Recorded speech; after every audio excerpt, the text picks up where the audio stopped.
Humingi kayo ng tulong, ha? Bilisan mo! Bilis! Ay!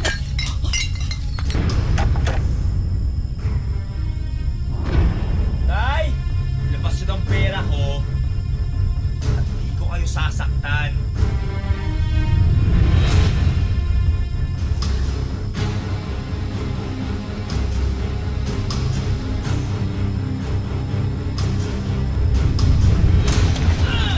Pera ko!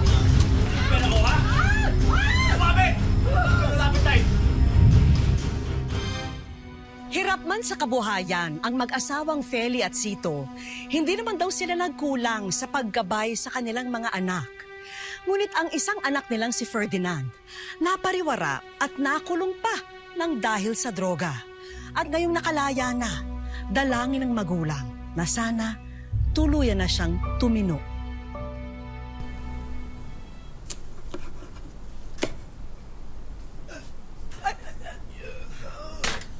Oo, matatapos ko ito bago pa sila dumating at aayusin ko yung kwarto niya. Huwag ka mag-alala. Diyos ko.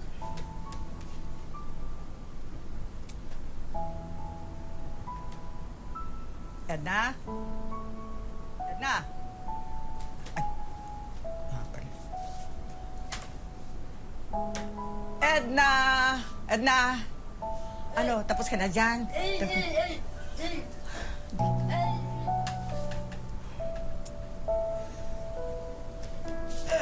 No! Ang kulit mo! Aayusin ko sabi, sige! Matigil ka na lang. Ikaw ang magtuloy ng ginagawa ko at ako na mag-aayos. Bilisan mo, ha? Tay! Tay! Andito na po si Ferdy!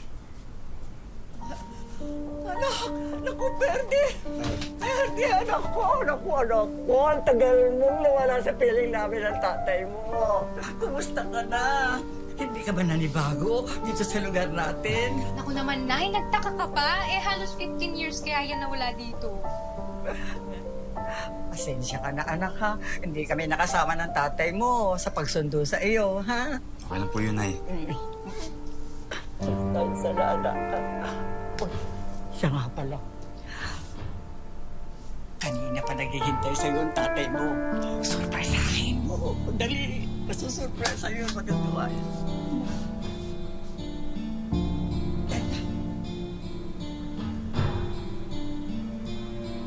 Dalaga na pala tong kapatid ko, May. Dalaga. Binata ka mo.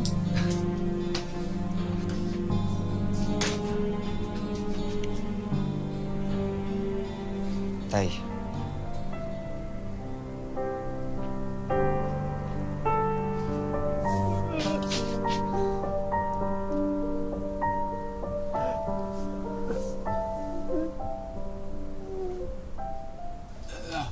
Dagdagan mo, dagdagan mo, dagdagan mo. Ayan, ha? Oh, marami pa yan, ha? Ang sabi ng tatay mo, kumain ka lang daw na kumain. Sige po, Nay. Ngayon nakalaya ka na, magtinuna ha. Naku, tigil-tigilan mo na yung mga bisyo mo. Sa panahon pa naman natin ngayon yung mga adik, basta-basta na lang pinapatay. Mamaya, makita-kita kita, kasama mo naman yung mga dati mong barkada. Okay lang po, Nay. Sige po, ate. Ano ba ang plano mo ngayon, anak? Siguro, Nay, maghahanap po ako ng trabaho. Oh, sabi ng anak mo, maghahanap siya ng trabaho kay driver, kay perpentero, kay pintor, kay ano.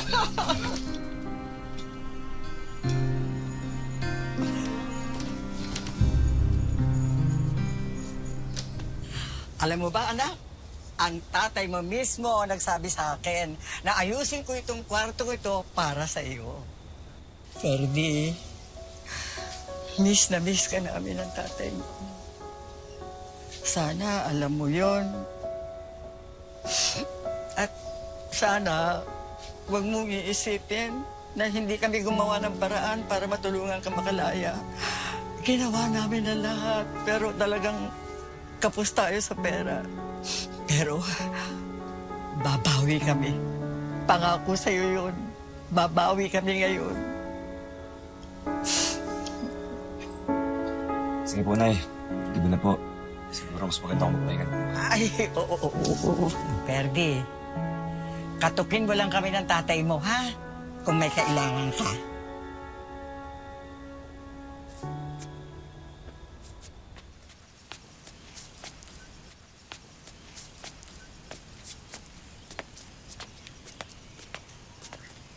Tol! Oh. Ikaw na ba yan? Tol! Lang niya. Nga, halos di kita nakilala. Totoo nga yung chismis. Laya ka na. Eh, saan punta mo yan? Dito, mag-a-apply sana ako para sa trabaho. May tatanggap pa ba sa'yo niyan? Eh, may record ka na? Mga tol pero baba ka sakali lang. Baka meron dyan na gustong tumanggap sa akin. Ikaw, kamusta ka? Eto, ganun pa rin. Medyo ingat-ingat nga lang. Alam mo na, mainit ngayon. Tara muna sa bahay, pre. Miss ka namin eh. Tol, siguro di na lang muna. May kailangan Ano ka ba? Parang wala tayong pinagsamahan eh. Pre, miss mo ba? Meron ako ngayon. Lahat ko na to sa'yo, pre.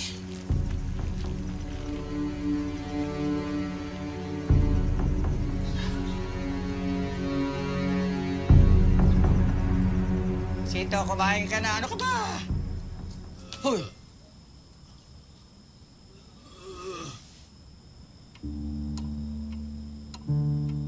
Oo, alam ko.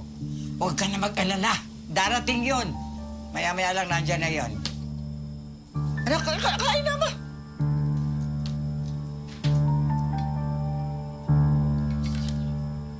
Kuya mo, puntahan mo doon sa labasan, hanapin mo, ha? Ha? Baka andun lang yun na, oo, ngayon na hanapin mo na nag-aalala yung tatay mo.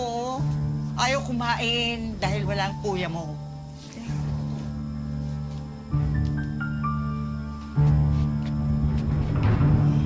Oo, yun. Ano, tol? Ating gawi. Ikaw ulit. Kailangan ko kasi ng katulad mo eh. Subok na. Sige, tol, pero sana maging maingat tayo kasi siyempre ayaw nang bumalik ng kulungan eh. Oo naman. Oh, tol. Balato ko sa'yo. Tanggapin mo. Sigurado ka ba? Oo, tol. Ayos na yan. Tol, mukhang may sundo ka. Wala ako. Sige, tol, salamat ah.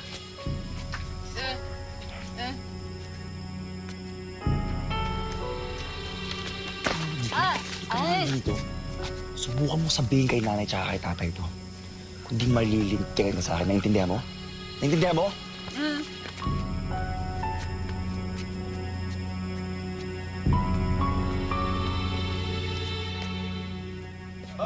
Ay! Ano? Anak, kanina ka pa hinihintay ng tatay mo. Kumain ka na. Ayaw kumain kung wala ka eh. Dito, hindi. kain ka na. Okay na po ako, Nay. Kumain na po ako.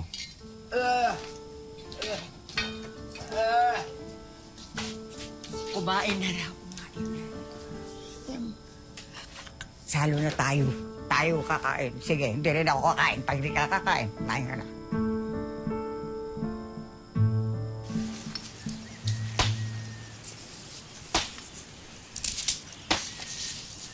Hoy! Hoy, hinto muna yung kalakal mo, ha? Hinto muna, hapon na. Gisingin mo ang kuya mo. Tutulog, gisingin mo, sabi mo kakain na. Ay, pumunta ka na. Gisingin mo na. Gusto mo pa ako magalit, ano? Siya.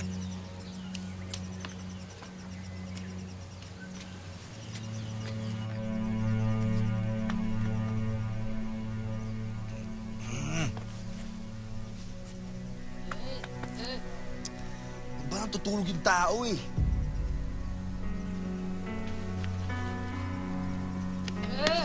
Ba? Ang kulit-kulit mo, ha? Ka dito! Bata ka? Ang kulit-kulit mo, ha? Kita mo natutulog yung tao, eh! Gigisingin mo ako, ha? Di ba? Lexi kang babae ka! Ka dito! Wala kang respetong babae ka, ha? Ka dito, ka dito.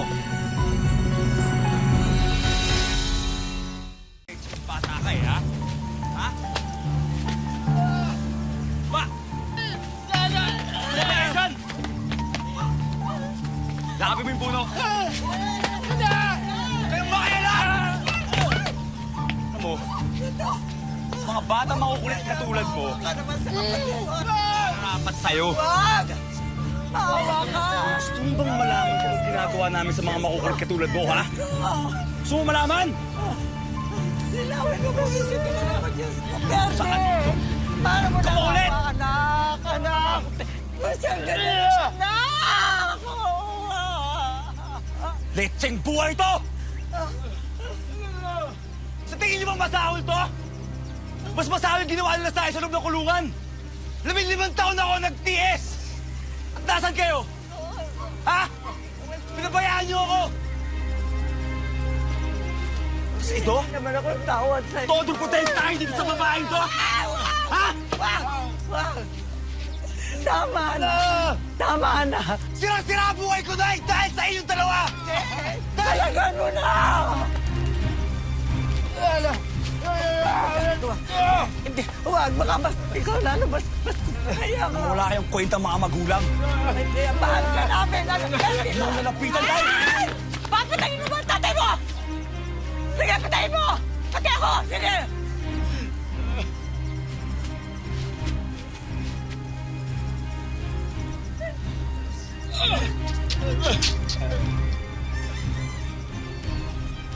Huwag mong...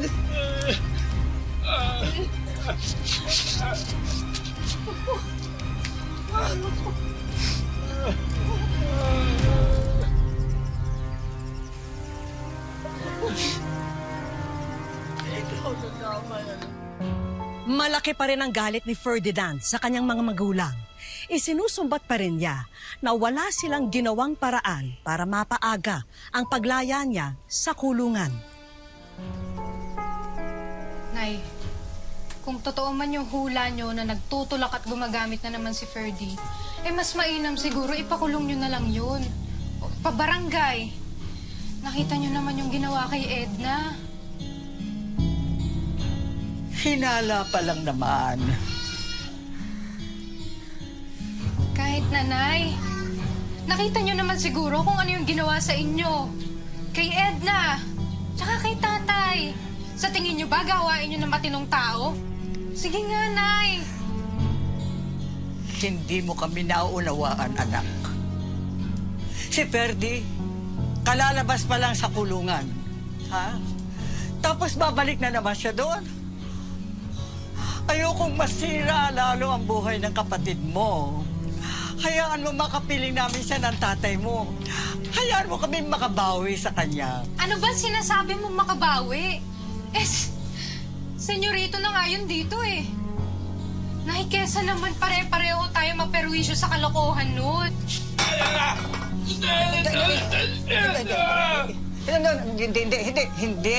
Hindi aalis dito si Ferdy. Hindi aalis ang anak natin. Dito siya titira. Dito hindi niya tayo iiwan. Dito siya titira. Ewan ko ba sa inyo? Dapat kasi pakulong na yun si Ferdy. Dahil wala namang magandang na idudulot yun sa atin.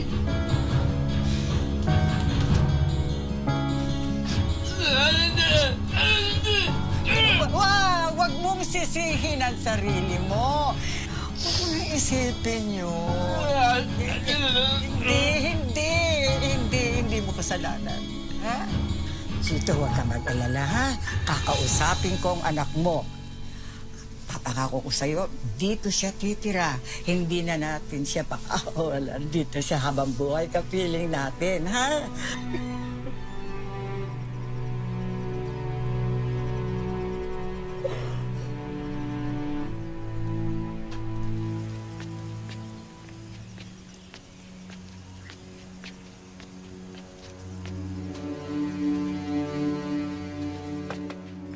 Baka pati yung kinita natin, inubos mo na. Tol, relax ka lang. Hindi mo mawala yung pera natin. Sa bahay lang yun. Nakatago. Graduhin mo lang, ha?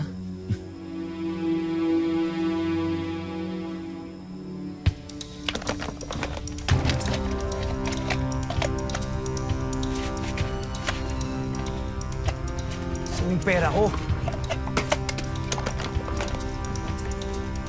Asan yung pera ko? Nay! Nay! Nay! Asan yung pera ko? Pera ko! Pera ko! Pera, wala kaming alam dyan sa pera. Hindi ko alam. Wala! Asan yung pera ko? Asan yung pera ko? Hindi, wala. Oh! Tay, asan yung pera ko? Kaya tay, intindihin mo ako! Wag ka! Wag! Ikaw, Nay. Di ba ikaw kumuha ng pera ko? Naku, anak, wala. Di ba ikaw pumapasok-labas ng kawarto ko? Pero hindi ko alam yung sinasabi. Di mo kinuha? Ha? Sabihin mo yung totoo! Sabihin mo yung totoo! Alam ng Diyos, hindi totoo. Hindi Ikaw? totoo. Wag, Kumuha ng pera ko, no? hindi siya, hindi, wala kumukuha. Pera ko, no? Hindi. Ah! Wag! Ka dito. Wag! Wag! Huwag mong ganyanin ang kapatid mo! Umaganti ka sa akin? Ikaw ulit! Huwag mong ganyanin! Umaganti ka sa akin, ha? Ganyanin! Ah! Hindi nyo nalabas yung pera ko? Ha? Wala kami Hindi nyo nalabas yung pera ko? Wala Ha? na. Hindi nyo nalabas pera ko? Awa ka na kami talaga. Sabing labas yung pera ko eh! Ikaw! Wala sa'yo? Ikaw! Wala na. Alam ng Diyos, wala. Wala.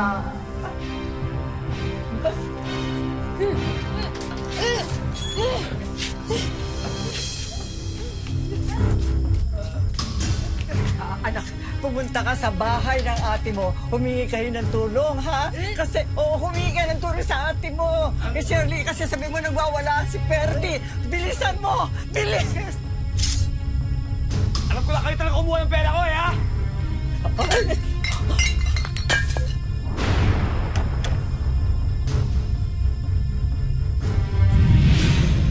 Tay!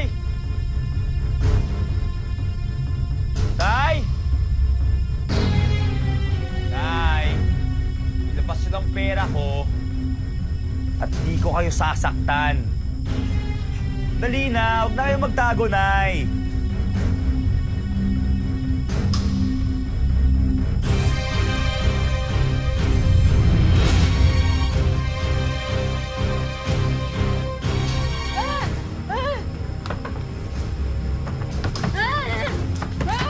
Bakit? Ano nangyari?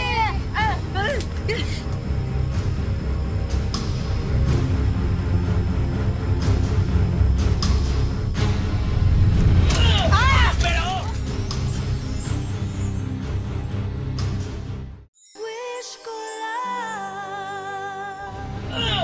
Pera ko! Pera ko, ha? Lumapit! Huwag ka lalapit, Tay! Kasi yung pera ko, Tay, ha? Ayan! Labas yung... Tatay mo yan! Ay, teka! Tulungan niyo po kami. May nangyayari doon sa bahay namin. Saan yun? Dito po.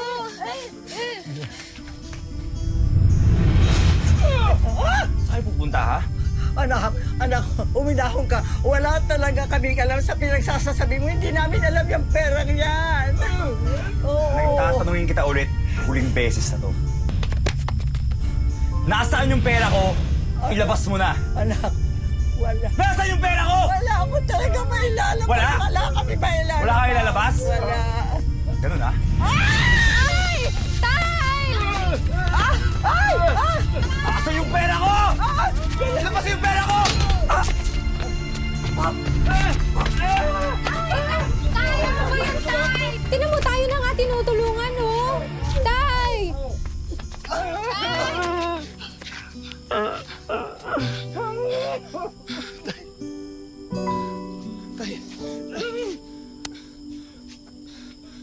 Tay, pasensya na po, Tay.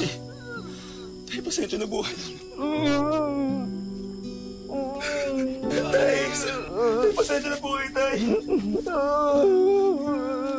Tay, bitawan niyo na pong anak niyo. Bitawan niyo ako! Bitawan niyo ako! Bitawan niyo ako!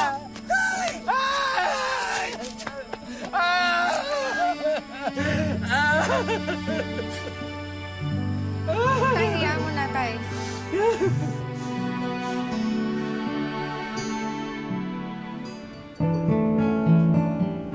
Masakit man daw tanggapin, pero mas naging panatag na ang buhay ni Nanay Feli at Tatay Sito sa pagkakabilanggo ni Ferdy.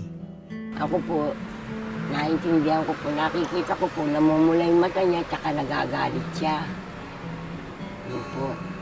Pero hindi naman po siya nananakit. Kailan lang po siya nanakit, yung anak ko pong pipi, nasaktan niya. Ngayon, mas matututukan na raw ng dalawang matanda ang isa't isa. Lalo na't madalas ay may iniinda na silang masakit sa katawan dahil sa kanilang edad. Animoy nasa honeymoon stage muli ang mag-asawa dahil walang araw na hindi nila kapiling ang isa't isa. 1959, nagpunta akong Bataan dahil may tiyahin po ako di sa Bataan. Nagbakasyon ako. Ngayon po, nakilala niya ako, nakilala ko siya. Hindi naman po sa pagyayabang, siyempre, nung bata ako, medyo makuhan. Ngayon po, sa lahat po ng, marami ng ligaw. Sa lahat po ng liligaw, siya po yung walang kibo. Yung mga kasama niya, nagsasalita sa akin, nangaharana, siya lang po wala. Maninisid siya sa ilog ng dam. Bibigyan niya sa akin ng mga isda. Tapos palibasan, nung panahon na yun, maraming puno, marami siyang dalang prutas. Yung mga naliligawan. Opo, para bang nakuha niya ako sa prutas at sa isda. Si Tatay Sito, 86 years old na at hirap na raw maglakad dahil sa rayuma. Minsan tuhod niya, masakit daw. Yan, masakit. Yan, masakit po. Sinesenyas niya. Nalalakad siya, natotomba. Di man po kami nag-aaway. Minsan, wala po kaming kwan eh. Di man po kami nag-aaway niyan eh. Kaya minsan,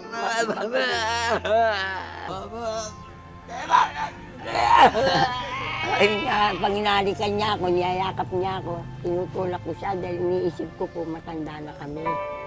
Masaya man ang mag-asawa, kakambal pa rin ito ang katotohanan na pareho silang walang kakayahang maghanap buhay at umaasa na lamang sa bigay ng kanilang mga anak at apo. Gayunpaman, hindi man naging kasing tibay ng konkreto ang naging takbo ng kanilang kapalaran pagdating sa pagiging sagana, sa isang matibay na haligi naman maikukumpara ang pagmamahalan ni Nanay Feli at Tatay Sito. Pag hindi niya ako nakikita ng isang minuto, nahanap na niya ako. Minsan nandun ako sa bahay ng anak ko, naka-standby ako doon, nagagalit siya. Panay daw punta ko doon. Kako, dito lang ako, kako, nainip ako doon sa bahay namin. Ang gusto ko po sana, hindi kami magkaiwalay, kaya kahit na pong malit lang ang aming tinitiran, habang panahon kami magsasama. Tayong dalawa maganyan. Tagal na matagal, hindi tayo magaganyan. Ganyan, hanggang sa mamatay tayo, ganyan na tayo.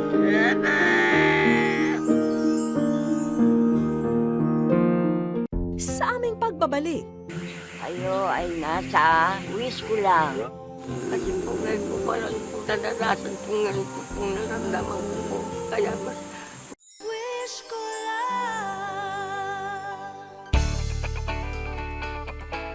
eksaktong anniversary month ni Nanay Feli at Tatay Sito ang buwan ng Abril.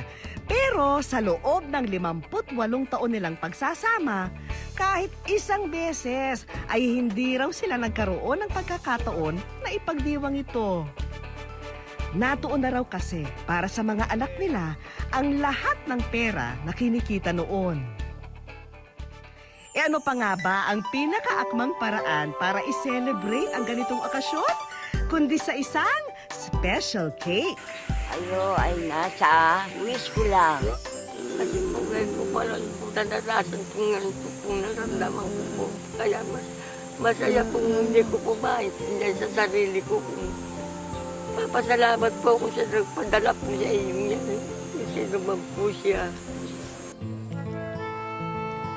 Wala pang ideya ang mag-asawa kung papaano nakarating sa amin ang kanilang kwento o kung sino ang nagpadala nito. Huwag po kayong mag-alala at makikilala niyo na siya, Lola Feli. Ang mahalaga, pumasok na po tayo sa loob at marami na ang mga bisitang naghihintay sa inyong pagdating. Animoy muling inihahatid ni Tatay Sito ang kanyang misis sa altar. Walang kaalam-alam ang dalawa na kanina pa naghihintay ang kanilang mga anak at apo para personal silang sorpresahin. Doon na rin namin binanggit kay Lola Feli na si Jomar ang sumulat sa wish ko lang para maganap ang araw na ito. Kasi simulat sa pool, mula pa nung bata ko, nasaksihan ko kung paano sila naghirap sa buhay. Kung paano nila ako sinurvive din, kung paano nila ako tinulungan, paano nila ako maiahon. Papasalamat ako sa iyo. Dahil sa lahat ng nakita kong apo, ikaw lang ang tumulong sa akin. Ikaw naman po yung siya lang po tumulong sa amin. Dahil siya lang po yung apo kong na binigay niya sa amin yung kasiyahan. Binili na kaming lamit na para malibang kami. Tumingin ka sa kanya. Ikaw, yung mahal kong Alfonso, bata pa lang tayo. Alam mong bata pa lang tayo, maraming lalaking bumiyag sa aking puso. Pero bukod tanging ikaw ang aking minahal. Kung meron ayaw sa'yo ng nanay ko kasi pipi ka daw. Pero pinaglaban ko pa rin ang pagmamahal ko sa'yo. I love you, Alfonso. Alam mo ng Diyos, Feli, kung gaano kita kamahal. Yakap mo lang, buo na ang araw ko. Ipakita natin sa mundo na totoong may forever. I love you, Feli De Leon. Dahil tapos na ang sumpaan, Tatay Sito, pwede niyo na pong halikan ang inyong forever.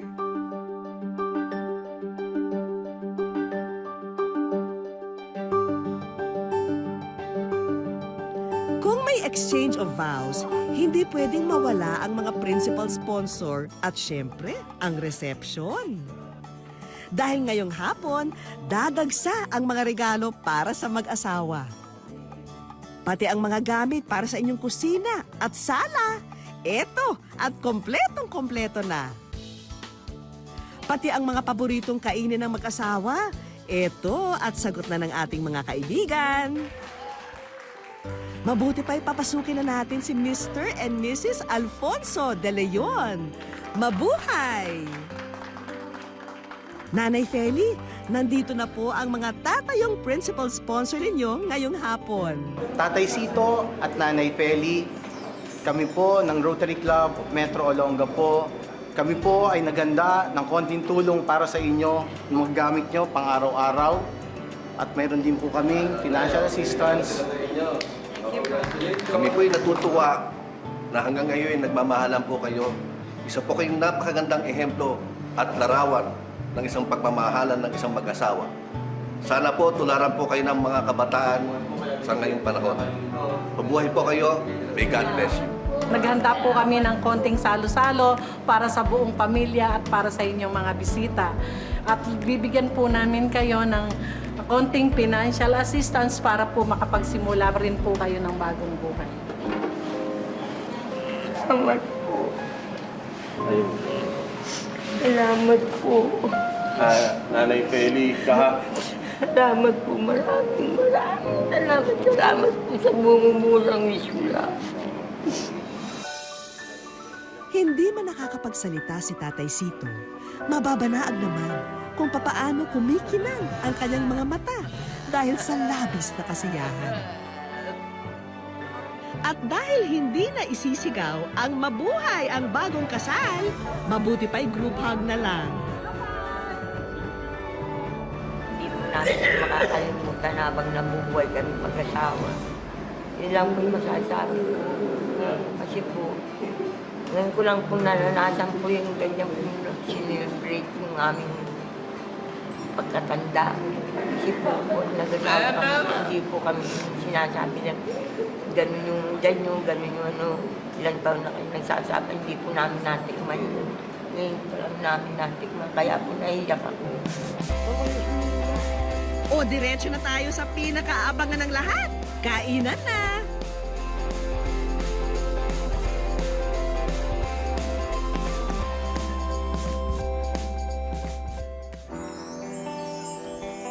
Ang tunay na pagmamahal ay isang matibay na pundasyon para kayanin ng dalawang tao ang lahat ng unos na kanilang kakaharapin.